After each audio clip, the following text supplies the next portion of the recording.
Hello guys, আজ আমি চলে এসেছি কলকাতা মুকুন্দপুর আর.এন. হসপিটাল পেশেন্ট নিয়ে। আর দেখতে পাচ্ছেন পেছনে গাড়িটা আমার, ওই গাড়িটা আজকে স্করপিও নিয়ে এসেছি কলকাতা। তা আমার ব্লগটা দেখতে থাকবেন, আর ব্লগটা যারা আমার নতুন আসবেন লাইক শেয়ার সাবস্ক্রাইব করে দেবেন, আর চ্যানেলে একটু কমেন্ট করবেন কী ধরনের আপনারা ভিডিও দেখতে চাইছেন, সেই ধরনের ভিডিও দেওয়ার চেষ্টা করবো আমি, নিত্য নতুন ভিডিও। তারপর কমেন্টে জানাবেন আপনারা। রাখছি গাইস। হ্যালো গাইস, সকলেই ভালো আছেন, আপনারা ভালো থাকবেন। আর আমি আজ চলে এসেছি কলকাতা, আপনাদের জন্য একটা নতুন ব্লগ নিয়ে আসতে চলেছি।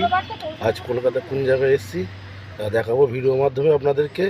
আর আপনারা আমার চ্যানেলে লাইক শেয়ার আর কমেন্ট একটু করবেন। কমেন্ট করলে বুঝতে হবে কী ধরনের আপনারা ভিডিও দেখতে চাইছেন। তা আমি চাইবো আপনাদের জন্য ভালো ভিডিও দেওয়ার চেষ্টা করব। তা কমেন্টের মাধ্যমে আপনারা একটু জানাবেন আমাকে। আর আজ আমি চলে এসেছি এখন কলকাতার মুকুন্দপুর। তা দেখাচ্ছি ভিডিওর মাধ্যমে, আপনারা দেখতে থাকবেন। আর দেখুন গাইস, আজ আমি চলে এসেছি মুকুন্দপুর আর.এন. হসপিটাল। এটা হসপিটালের 2 নম্বর গেট, আর সামনে 1 নম্বর গেট দেখতে পাচ্ছেন আপনারা।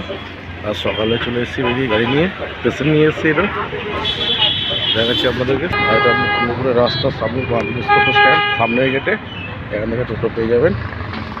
আর সামনে যখন ফ্ল্যাটটা যেটা আছে, মানে নিচে আমার গাড়ি পার্কিং করা আছে, ভেতরে পেশেন্ট নামিয়ে দেওয়া হয়েছে আমার। 1 নম্বর গেট দেখতে পাচ্ছেন হসপিটাল আর.এন. মুকুন্দপুরের চৌমাথার যে টাওয়ারটা, ঘড়ি টাওয়ারটা, গাড়ি পার্কিং করা আছে ওই সামনে। দেখাচ্ছি আপনাদেরকে, দেখাবো। এই বাঁ দিকটা সব গাড়ি পার্কিং আছে, ওখানে আমি গাড়ি পার্কিং করেছি। দেখতে থাকবেন ভিডিওটা আমার। সামনে বাঁ দিকে দেখুন গেস্ট হাউস আছে বসুন্ধরা। এই গেস্ট হাউসে আমরা ছিলাম আগে, পেশেন্ট নিয়ে এসে রাত্রে। সব গেস্ট হাউস এগুলো, রাত্রে পেশেন্ট পাঠিয়ে থাকে। এই দেখুন অ্যাম্বুলেন্সটা দাঁড়িয়ে আছে, এটা পার্কিং। আর সামনে আমার গাড়ি পার্কিং করা আছে, দেখাবো আপনাদেরকে, দেখাচ্ছি আপনাদেরকে।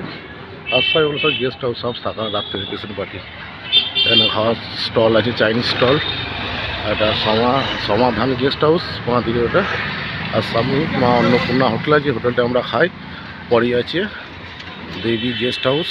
আর এটা দেখুন আমার গাড়ি পার্কিং করা, স্করপিওটা নিয়ে এসে আজকে এই গাড়িটি।